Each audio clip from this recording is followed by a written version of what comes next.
Moses Sumney seems to have joined the many artists who are doing this common thing these days with their album release schedules, where they release some of it, you know, at one point in the year and then the rest in another point of the year. It's not like he's the first guy to do this, because we've seen it from Hayley Williams, we saw it from Kevin Abstract, we've seen it from countless artists. On a separate note, we're also seeing this really annoying thing at the moment where artists like Uzi and Nav just release like the album and then a week later they have like the deluxe version. There's something about these weird little quirky releases these days that are getting to me a little bit. I don't know why, it shouldn't really matter that much, but I just find it annoying. Being a traditionalist, I guess you could call it, I think I just want the full album just right there and then, as opposed to releasing it in stages. And if it's a double album, then usually double albums have issues in their own way anyway.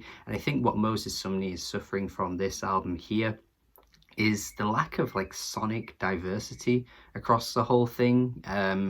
There really isn't a lot of unique changes from track to track to really justify 20 songs that last over an hour. You do have these little interludes that kind of come in and out on the album that I think offer something a little bit more, to be honest, than some of Moses's actual lyrics on these tracks. I find these little spoken word pieces having a bit more of an emotional impact and a bit more of an insight to Moses Sumney than his actual songs. While this has been getting a lot of praise, and I definitely see it, I can see some beauty in this album. There is something here somewhere that I can sort of like grasp onto and go, yes, I could see why you would love this. But like there's also just something so detached from me and the music here, because I am just struggling so hard with Moses as a performer. He has this like pitch perfect voice at times. He can really sing. He is putting his whole body in these songs. He is singing. He is friggin' throwing his voice in these songs. And yeah, I am just left like,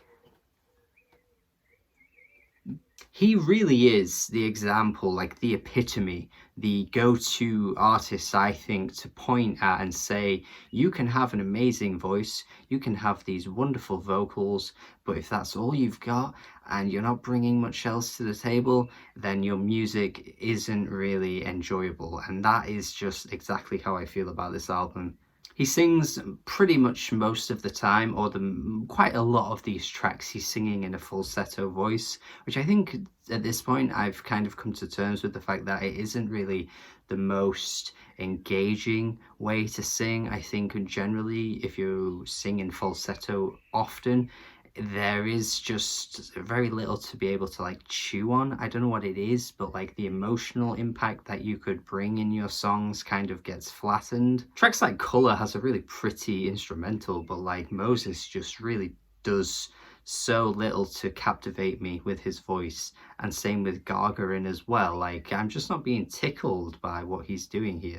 Neither Nor is a track that I enjoy the instrumental. I think the way it kind of builds in the midpoint too is really nice, but again, just needs a more interesting singer really carrying these tracks, because I feel like this album's shooting for something very grandiose and extravagant with the production at times, but like it never really reaches it, and I can't really figure out what it is exactly that's missing. But sometimes I am thinking to myself, like if I just was paying more attention to what Moses was saying through exciting performances, perhaps that would be the key to this album's success, but it just never really comes. I did already mention the lyrics, but I do want to pinpoint tracks like Cut Me and Two Dogs. I'm just kind of left blank. He has this really like esoteric sort of abstract way of writing some of the songs, but I'm just left completely out in the cold reading into them. There's just very little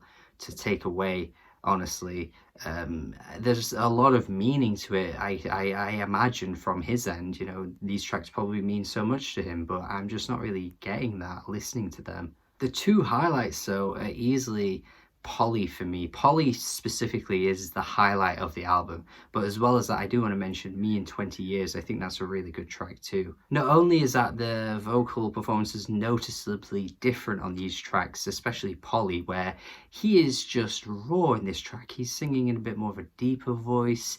He sounds really sultry, to be honest. He's just bringing this really soulful performance to this track, and it feels like one of the most human moments here, because everything else about this album is so polished and pristine, and there's just a lack of connection for the most part. But this is the one track where I'm just listening to like his really stripped back, kind of like demo-ish vocals, because everything else kind of feels like, you know, processed in some way. And I know that not processed, obviously he's singing in that way and that's how it is, but it just feels like, again, robotic and very stiff for the most part. But this is the one track where it's sort of like, you know, you've just left the vocals for what they are and they speak for themselves, and it just brings such a great moment. What a track Polly is. Oh man, god damn, the instrumental, the little plucking acoustic guitar, it is really, really good. And it's funny too, because I think this was like one of the main singles and I wasn't even sold on it to begin with.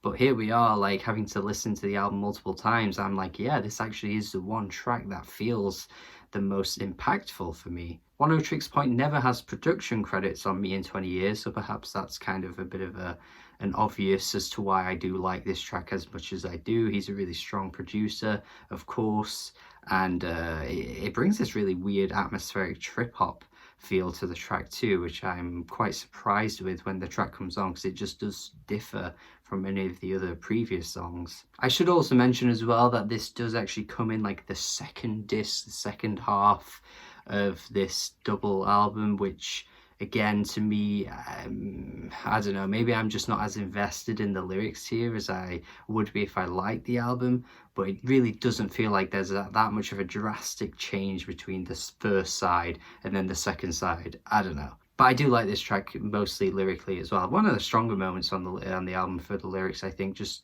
looking into the future, seeing where you're going to be, seeing if you're going to kind of like deteriorate, and if you're going to just become like the cavity, which he talks about in the song. So even though there are those two moments there that I do really enjoy, so much of this album I could just skip, to be honest. Like, so much of it feels too samey, and I think if you're just like a lover of his voice, like I think if you're just really, really captivated by his voice, this album really just demonstrates how good of a singer he can be, obviously. So I think, yeah, why wouldn't you enjoy this if you liked his voice? But like, man, there just is something not quite connecting with me.